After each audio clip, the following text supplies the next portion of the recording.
नमस्कार, आप देख रहे हैं NOI 24 हिंदी चैनल। आज की तारीख है 23 जुलाई 2026, दिन है गुरुवार।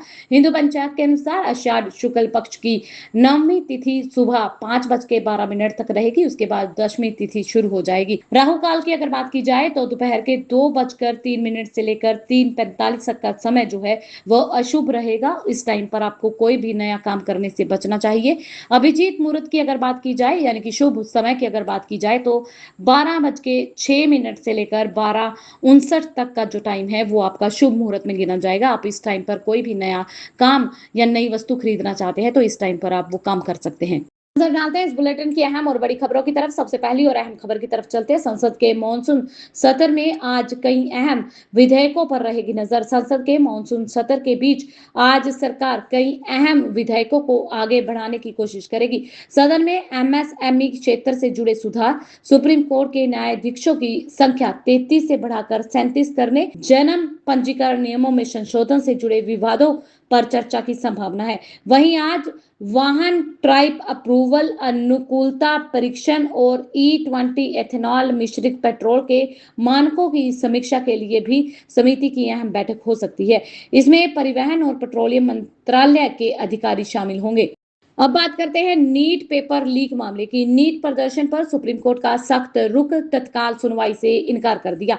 नीट पेपर लीक मामले में चलो संसद मार्च के दौरान छात्रों पर कथित पुलिस कार्रवाई को लेकर सुप्रीम कोर्ट ने स्वतः संज्ञान लेने और तत्काल सुनवाई से इनकार कर दिया। चीफ जस्टिस सूर्यकांत ने वीडियो देखने की मांग पर कहा कि अदालत इस तरह से मामले की सुनवाई नहीं करेगी।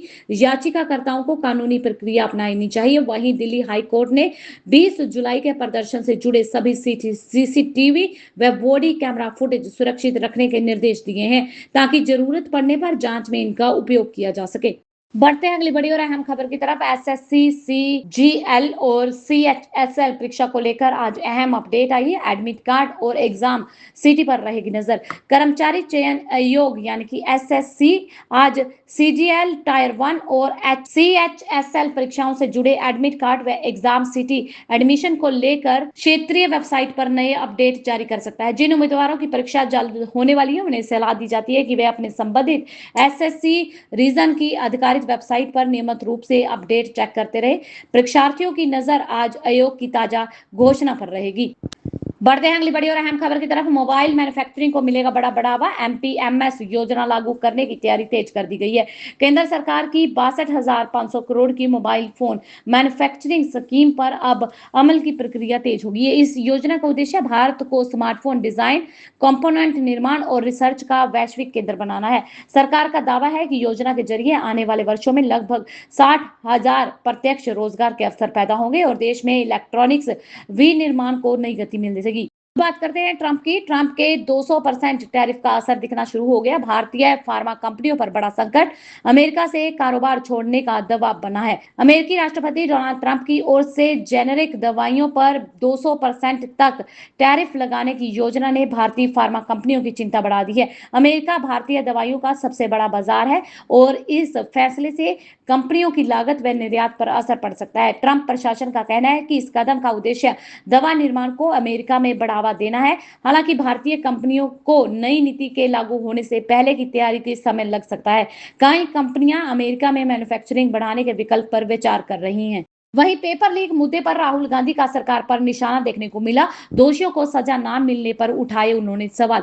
कांग्रेस नेता राहुल गांधी आज भी पेपर लीक मामले को लेकर केंद्र सरकार पर हमला जारी रखते हुए नजर आए। उन्होंने दावा किया कि पिछले एक दशक में 152 पेपर लीक की घटनाएं सामने आई हैं, जिससे करीब करीब 7.5 करोड़ छात्र और उनके परिवार जो है वो प्रभावित हुए हैं। राहुल गांधी ने आरोप लगाया कि इतने बड़े मामलों के बावजूद अब तक किसी भी दोषी को सजा नहीं मिली और सरकार को छात्रों के भविष्य की सुरक्षा के लिए ठोस कदम उठाए जाने चाहिए। दूसरी तरफ इसी मांग के साथ साथ पेपर लीक विवाद पर राहुल गांधी की एक मांग और है। उनकी मांग है कि शिक्षा मंत्री के इस्तीफे और PM से माफी की अपील की है उन्होंने। कांग्रेस नेता राहुल गांधी आज भी पेपर लीक मामले को लेकर केंद्र सरकार पर हमला करते नजर आए। उन्होंने शिक्षा व्यवस्था को पूरी तरह से विफल बताते हुए केंद्रीय शिक्षा मंत्री धर्मेंद्र प्रधान और केंद्रीय गृह मंत्री अमित शाह के इस्तीफे की मांग की है। इसी के साथ राहुल गांधी ने कहा कि प्रधानमंत्री नरेंद्र मोदी को छात्रों के सामने आकर इस मुद्दे पर जवाब देना चाहिए चाहिए और व्यवस्था की विफलता के लिए माफी मांगनी चाहिए। अब बात करते हैं सोनम वांगचुक की। अनशन खत्म करने को तैयार है सोनम वांगचुक, लेकिन सरकार के सामने उन्होंने शर्तें रख दी हैं। सामाजिक कार्यकर्ता सोनम वांगचुक ने संकेत दिया कि यदि सरकार छात्र प्रदर्शनकारियों के खिलाफ कोई भी दांडमिक या फिर कानूनी कार्रवाई नहीं करती, तो वो आश्वासन देती है पूरी तरह से, तो वो अपनी भूख हड़ताल समाप्त कर सकते हैं। उन्होंने कहा कि आंदोलन का उद्देश्य छात्रों के हितों की रक्षा करना, उनकी आवाज को लोकतांत्रिक तरीके से उठाना है। सरकार की ओर से संभावित प्रतिक्रियाओं को आगे की बातचीत पर अब सबकी नजर बनी हुई है। नीट पेपर लीक मामले पर तमिलनाडु के सीएम विजय ने भी केंद्र पर निशाना साधा है। बोले परीक्षा सिस्टम को पूरी तरह से खत्म किया जाए। तमिलनाडु के मुख्यमंत्री और अभिनेता सी जोसेफ विजय ने नीट परीक्षा को लेकर दिल्ली में चल रहे विरोध प्रदर्शनों का समर्थन किया है। उन्होंने केंद्र सरकार से छात्रों और तमिलनाडु के लोगों की भावनाओं का सम्मान करने की अपील करते हुए नीट सिस्टम को पूरी तरह से खत्म करने की मांग दोहराई है। विजय ने राहुल गांधी समेत विपक्षी नेताओं की गिरफ्तारी को लेकर लोकतंत्र के खिलाफ बताते हुए इसकी आलोचना भी की। उन्होंने कहा कि नीट का असर सिर्फ छात्रों तक सीमित नहीं है, बल्कि उनके परिवारों को भी प्रभावित कर रहा है। विजय ने शिक्षा व्यवस्था में बदलाव, राज्यों को शिक्षा से जुड़े मामलों में अधिक अधिकार देने की मांग उठाई है। वहीं दूसरी तरफ राहुल गांधी के प्रदर्शन पर चिराग पासवान का निशाना। बोले छात्रों के मुद्दे पर राजनीति से बचना चाहिए। केंद्रीय मंत्री चिराग पासवान ने प्रधानमंत्री आवास के पास हुए कांग्रेस के प्रदर्शन को लेकर कहा कि सरकार ने छात्रों से बातचीत के रास्ते हमेशा खुले रखे हैं और समाधान संवाद से ही निकलेगा। उन्होंने आरोप लगाया कि कांग्रेस छात्रों के मुद्दे पर राजनीति कर रही है और संवेदनशील क्षेत्रों में विरोध प्रदर्शन के दौरान कानून व्यवस्था का भी ध्यान रखा जाना चाहिए। चिराग पासवान ने कहा कि सरकार छात्रों की चिंताओं पर बातचीत कर रही है और ये उम्मीद भी है कि जल्द ही इस मुद्दे का कोई शांतिपूर्ण समाधान निकल जाएगा। अगली खबर की तरफ जाने से पहले एक छोटी सी रिक्वेस्ट है कि प्लीज आप इस वीडियो को ज्यादा से ज्यादा लाइक करें, क्योंकि अगर आप लाइक करते हैं तभी यूट्यूब इस वीडियो को आगे और ऑडियंस के पास भेजता है। हमें इस चैनल को ग्रो करने के लिए आपकी हेल्प की जरूरत है। बात करते हैं अब अगली खबर की, जो कि मुख्यमंत्री योगी से रिलेटेड है। जल भराव पर सख्त, सीएम योगी अधिकारियों को दिए कार्रवाई के निर्देश। मुख्यमंत्री योगी आदित्यनाथ ने गोरखपुर के विकास कार्यों और जल निकासी व बाढ़ तैयारियों की समीक्षा के दौरान अधिकारियों को स्पष्ट निर्देश दिए हैं कि शहर में कहीं भी जल भराव की स्थिति नहीं होनी चाहिए। उन्होंने नालों की सफाई, पंपों के प्रभावी संचालन, अतिक्रमण हटाने के काम में तेजी लाने को कहा है। सीएम ने चेतावनी दी है कि लापरवाही मिलने पर जिम्मेवार अधिकारियों के खिलाफ कड़ी कार्रवाई की जाएगी। साथ ही स्वच्छता अभियान, बाढ़ राहत तैयारियों और स्वास्थ्य सेवाओं को भी पूरी तरह से दुरुस्त रखने के निर्देश दिए गए हैं। बढ़ते हैं इस बुलेटिन की अगली बड़ी और अहम खबर की तरफ। आगरा को विकास परियोजनाओं की सौगात देंगे सीएम योगी, 2 दिवसीय दौरे पर रहेंगे। उत्तर प्रदेश के मुख्यमंत्री योगी आदित्यनाथ 25 जुलाई से आगरा के 2 दिवसीय दौरे पर रहेंगे। इस दौरान वे करोड़ों रुपए की विभिन्न विकास परियोजनाओं का लोकार्पण और शिलान्यास करेंगे। एक जनसभा को भी संबोधित करेंगे और दौरे के दौरान शहर के विकास कार्यों, बुनियादी ढांचे और जल कल्याण योजनाओं की समीक्षा के लिए भी जाने की संभावना जताई जा रही है। प्रशासन ने कार्यक्रम को लेकर तैयारियां तेज कर दी हैं। वहीं सीएम योगी का विपक्ष पर हमला। बोले झूठा नैरेटिव फैलाने में जुटी है कांग्रेस सपा, 2027 चुनाव के लिए बूथ अध्यक्षों को दिया गया मंत्र। मुख्यमंत्री योगी आदित्यनाथ ने गोरखपुर में बीजेपी बूथ अध्यक्ष सम्मेलन को संबोधित करते हुए कांग्रेस और समाजवादी पार्टी पर झूठा नैरेटिव फैलाने का आरोप लगाया। उन्होंने कार्यकर्ताओं से 2027 विधानसभा चुनाव की तैयारियां अभी से शुरू करने और बूथ स्तर पर संगठन को मजबूत करने का आह्वान भी किया है। योगी ने कहा कि भाजपा विकास, सुशासन व जल कल्याण की राजनीति करती है, जबकि विपक्ष जनता को गुमराह करने का प्रयास कर रही है। साथ ही उन्होंने पार्टी की नीतियों और उपलब्धियों को घर घर तक पहुंचाने का संदेश भी दिया। अब बात करते हैं वेदर अपडेट की। यूपी में अगले कई दिनों तक बारिश के आसार हैं। मौसम विभाग ने जारी किया अलर्ट। उत्तर प्रदेश में मानसून सक्रिय रहने के साथ ही अगले कई दिनों तक बारिश का दौर जारी रहने की संभावना है। मौसम विभाग के अनुसार 23 से लेकर 27 जुलाई के बीच में प्रदेश के पश्चिमी व पूर्वी दोनों हिस्सों में अधिकांश स्थानों पर गरज चमक के साथ बारिश और बौछारें पड़ सकती हैं। विभाग ने लोगों को खराब मौसम के दौरान सतर्क रहने और बिजली गिरने जैसी घटनाओं से बचाव के लिए आवश्यक सावधानी बरतने की सलाह दी है। बड़ी खबर अयोध्या से आ रही है, जहां राम मंदिर ट्रस्ट में बड़ा बदलाव हुआ है। 5 संतों को सौंपी गई धार्मिक कार्यों की जिम्मेवारी, सीईओ की नियुक्ति फिलहाल टाल दी गई है। अयोध्या में श्री राम जन्मभूमि तीर्थ क्षेत्र ट्रस्ट की बैठक में मंदिर के धार्मिक कार्यों के संचालन के लिए 5 संतों की एक नई समिति गठित की गई है। वहीं मुख्य कार्यकारी अधिकारी यानी कि सीईओ की नियुक्ति पर फिलहाल फैसला टाल दिया गया है और चयन प्रक्रिया अगले चरण में पूरी की जाएगी। ट्रस्ट ने बताया कि सीईओ पद के लिए हजारों आवेदन प्राप्त हुए, जिनकी समीक्षा जारी है। बैठक में मंदिर के प्रशासनिक ढांचे को और मजबूत बनाने के लिए कई अहम फैसले भी लिए जा रहे हैं। अब बात करते हैं पंजाब की। तो पंजाब के सरकारी स्कूलों में दी जाएगी एआई की शिक्षा, पहली कक्षा से 12वीं तक मुख्य विषय में शामिल कर दिया गया है। पंजाब सरकार ने गुरुवार से सरकारी स्कूलों में शिक्षा 1 से लेकर 12 तक कृत्रिम बुद्धिमत्ता यानी कि एआई आधारित पाठ्यक्रम लागू करेगी और स्कूल शिक्षा मंत्री हरजोत सिंह बैंस ने बताया कि छात्रों को अगले 15 दिनों में नई पुस्तकें भी उपलब्ध करवाई जाएंगी। पाठ्यक्रम को हर 6 महीने में अपडेट किया जाएगा। सरकार का कहना है कि यह पहल का उद्देश्य छात्रों के भविष्य की तकनीकों और साथ ही रोजगार के नए अवसरों के लिए तैयार करना है। साथ ही एआई के जिम्मेवार व व्यवहारिक उपयोग पर भी विशेष जोर दिया जाएगा। अब बात करते हैं पंजाब की सियासत की। तो पंजाब कांग्रेस की आज अहम बैठक होने वाली है। विधानसभा चुनाव की रणनीति पर मंथन होगा। वड़िंग और चन्नी पहली बार साथ करेंगे चर्चा। पंजाब कांग्रेस की चुनाव तैयारियों को लेकर आज चंडीगढ़ में अहम बैठक होगी, जिसमें प्रदेश प्रभारी भूपेश बघेल चुनाव समिति के सदस्यों के साथ रणनीति पर चर्चा करेंगे। बैठक में संगठन को बूथ स्तर पर मजबूत करने, चुनावी अभियान की रूपरेखा और विभिन्न समितियों की जिम्मेवारियों पर मंथन होगा। खास बात यह रहेगी कि पार्टी की अंदरूनी मतभेदों के बाद अमरिंदर सिंह राजा वड़िंग और चरणजीत सिंह चन्नी पहली बार विधानसभा चुनाव की रणनीति में एक साथ चर्चा करने आएंगे। अगली बड़ी खबर सोनीपत से आ रही है, जहां विद्यार्थियों पर लाठीचार्ज के विरोध में कांग्रेस का लघु सचिवालय में विरोध प्रदर्शन जारी है। केंद्रीय शिक्षा मंत्री के इस्तीफे की मांग की गई है। नीट समेत परीक्षा संबंधी मुद्दों पर प्रदर्शन कर रहे छात्रों पर कथित लाठीचार्ज के विरोध में आज सोनीपत में कांग्रेस लघु सचिवालय के बाहर प्रदर्शन करेगी, जहां पार्टी कार्यकर्ता राष्ट्रपति के नाम का ज्ञापन सौंपते हुए केंद्रीय शिक्षा मंत्री धर्मेंद्र प्रधान के इस्तीफे की मांग उठाएगी। कांग्रेस का आरोप है कि सरकार छात्रों की आवाज दबा रही है और परीक्षा प्रणाली में लगातार गतिविधियों से जो है प्रॉब्लम क्रिएट हो रही है। प्रदर्शन के दौरान सरकार के खिलाफ नारेबाजी और युवाओं के समर्थन में जोरदार विरोध भी दर्ज करवाया जाएगा। वहीं दूसरी तरफ सोनीपत में भारत अमेरिका ट्रेड डील के विरोध में एसकेएम का प्रदर्शन जारी है। सरकार का फूका पुतला संयुक्त किसान मोर्चा के आह्वान पर आज सोनीपत में किसान भारत अमेरिका ट्रेड के विरोध में प्रदर्शन करेंगे। छोटू राम धर्मशाला से लघु सचिवालय तक मार्च निकालकर प्रधानमंत्री और अमेरिकी राष्ट्रपति का पुतला भी फूका जाएगा और इसके साथ साथ राष्ट्रपति के नाम ज्ञापन सौंपा जाएगा। किसान नेताओं का कहना है कि प्रस्तावित ट्रेड डील से कृषि, डेयरी और दलहन उत्पादों को बड़ा नुकसान होगा, रोजगार पर भी असर पड़ेगा। संयुक्त किसान मोर्चा ने चेतावनी दी है कि यदि ये समझौता वापस नहीं लिया गया तो आंदोलन को देश भर में और तेज किया जा सकता है। अगली खबर मिडिल ईस्ट से आ रही है, जहां स्ट्रेट ऑफ हॉर्मुज में जहाजों पर हमला हुआ तो ईरान के पुल और पावर प्लांट को तबाह कर देंगे, ऐसे ट्रंप ने कहा है। अमेरिकी राष्ट्रपति डोनाल्ड ट्रंप ने ईरान को बड़ी चेतावनी देते हुए कहा कि यदि स्ट्रेट ऑफ हॉर्मुज में किसी भी जहाज पर ईरान की ओर से मिसाइल, ड्रोन या किसी भी हथियार से हमला किया गया तो अमेरिका जवाबी कार्रवाई में ईरान के एक पुल या पावर प्लांट को निशाना बनाएगा।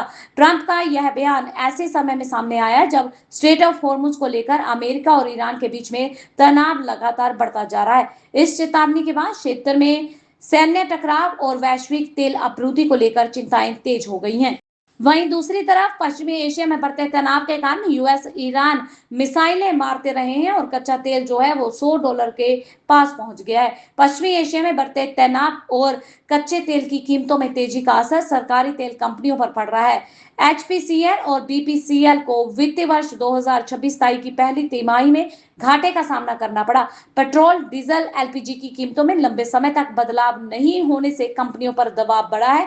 रिफाइनरी कारोबार से कमाई के बावजूद ईंधन बिक्री में हुए नुकसान ने मुनाफे को प्रभावित किया है।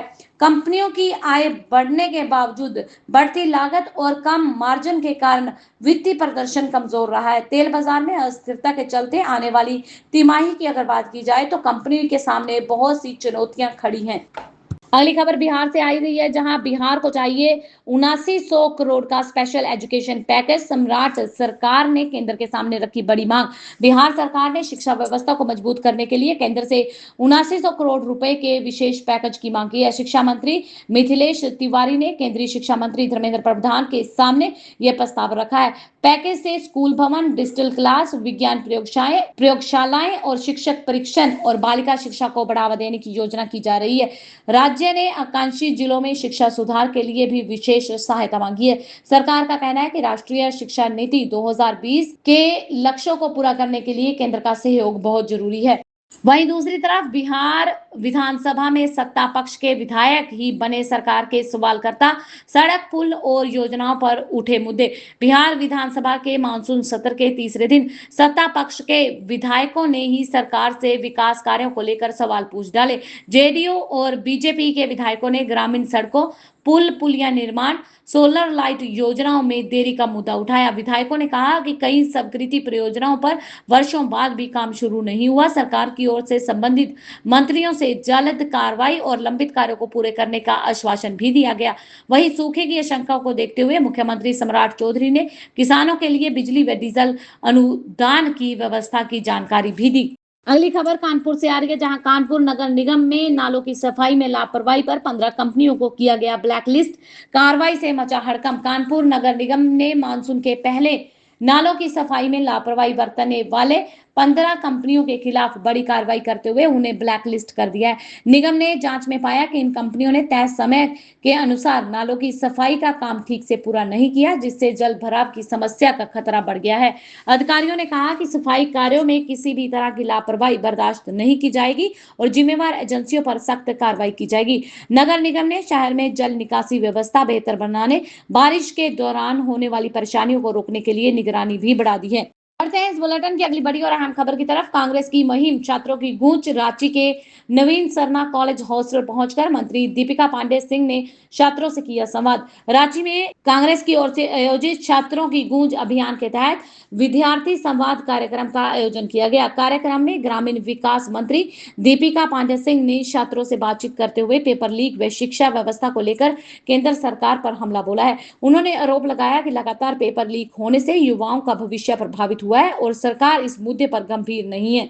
मंत्री ने कहा कि कांग्रेस छात्रों और युवाओं के अधिकारों की लड़ाई सड़क से संसद तक जारी रखेगी। उन्होंने पेपर लीक मामले की जांच और जिम्मेवार लोगों पर कार्रवाई की मांग करते हुए शिक्षा मंत्री के इस्तीफे की मांग भी दोहराई है। रुक करते हैं अगली बड़ी और अहम खबर का। नीट विवाद पर युवराज सिंह की अपील, बोले बातचीत से निकले समाधान। नीट पेपर लीक विवाद के बीच में पूर्व भारतीय क्रिकेटर युवराज सिंह ने छात्रों के समर्थन में सोशल मीडिया पर संदेश साझा किया है। उन्होंने कहा कि हर छात्र को सुरक्षित माहौल में पढ़ने, आगे बढ़ने और अपने सपने पूरे करने का मौका मिलना चाहिए। युवराज ने बातचीत के जरिए शांतिपूर्ण समाधान निकालने की अपील करते हुए कहा कि युवाओं का भविष्य ही बेहतर भारत की नींव है। उनका ये संदेश नीट विरोध प्रदर्शन और छात्रों पर हुई कार्रवाई के बीच में सामने आया है। अब बात करते हैं टेक न्यूज की। रियलमी और वन प्लस की रणनीति में बड़ा बदलाव देखने को मिला। कलर ओएस 17 से बदलेगा सॉफ्टवेयर भविष्य। बीबीके इलेक्ट्रॉनिक ने अपने स्मार्टफोन ब्रांड रियलमी और वन प्लस को लेकर नई रणनीति अपनाई है। रियलमी अब चीन के बाजार से हटकर पूरी तरह ग्लोबल मार्केट पर फोकस करेगा, जबकि वन प्लस चीन में अपनी पकड़ मजबूत करेगा। कंपनी लागत कम करने और ब्रांड्स के बीच में टकराव घटाने के लिए यह बदलाव किया जा रहा है। वहीं वन प्लस के ऑक्सिन ओएक्स की जगह आने वाले समय में कलर ओएस 17 आने की संभावना है। हालांकि भारत में वन प्लस की स्थिति को लेकर अभी तक कोई कंपनी ने ऐलान नहीं किया। वहीं दूसरी तरफ सैमसंग ने लॉन्च किए AI smart glasses. Gemini AI और कैमरा से लेस होंगे ये नए चश्मे।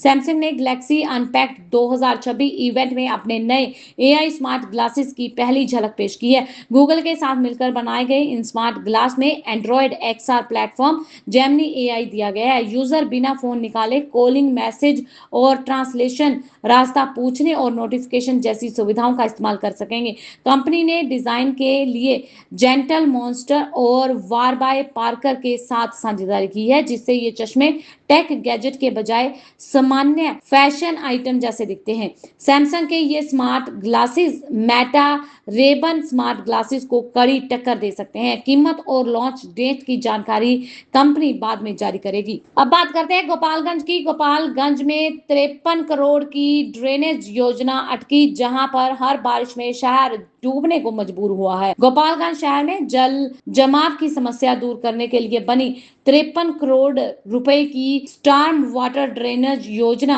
अब तक जमीन पर नहीं उतर सकी, क्योंकि 35 किलोमीटर लंबे ड्रेनेज नेटवर्क का सर्वे और कार्यादेश जारी होने के बावजूद 1 महीने के बाद भी उसका निर्माण कार्य शुरू नहीं हुआ। मानसून की बारिश के बाद अंबेडकर चौक, स्टेशन रोड व कई इलाकों में पानी भरने से लोगों को परेशानी का सामना करना पड़ा है। वहीं 1.18 करोड़ रुपए की लागत से चल रहा आरसीसी नाला निर्माण भी अधूरा पड़ा है। प्रशासन का कहना है कि तकनीकी कारणों को दूर करके ही जल्द काम शुरू करवाया जाएगा। अगली बड़ी खबर अमृतसर से आ रही है, जहां अमृतसर में तीर्थ यात्रा बस के चालक पर हमला हुआ है। 2 आरोपियों को गिरफ्तार कर लिया गया। अमृतसर में मुख्यमंत्री तीर्थ यात्रा योजना के तहत श्रद्धालुओं को ले जा रही बस के चालक पर हमले का मामला सामने आया है। पुलिस के अनुसार मंगलवार शाम अटारी बागा बॉर्डर से लौट रही बस को डिफेंस ड्रेन इलाके के पास कार सवार 2 लोगों ने रोका और चालक पर कुल्हाड़ी से हमला कर दिया। घटना में यात्रियों के साथ भी हाथापाई की बात सामने आई है। पुलिस ने कार्रवाई करते हुए गुरविंदर सिंह और बख्शीश सिंह को गिरफ्तार कर लिया है। दोनों के खिलाफ बीएनएस की धाराओं के तहत मामला दर्ज करके जांच शुरू कर दी गई है। ये थी अब तक की मुख्य और बड़ी खबरें। ऐसी और खबरें जानने के लिए चैनल को सब्सक्राइब कर ले, बेल आइकन को प्रेस कर ले, ताकि आपसे आने वाली खबरें मिस न हो। मिलते हैं अगली वीडियो में, तब तक के लिए खुश रहें, सुरक्षित रहें, हम यही दुआ करते हैं। धन्यवाद।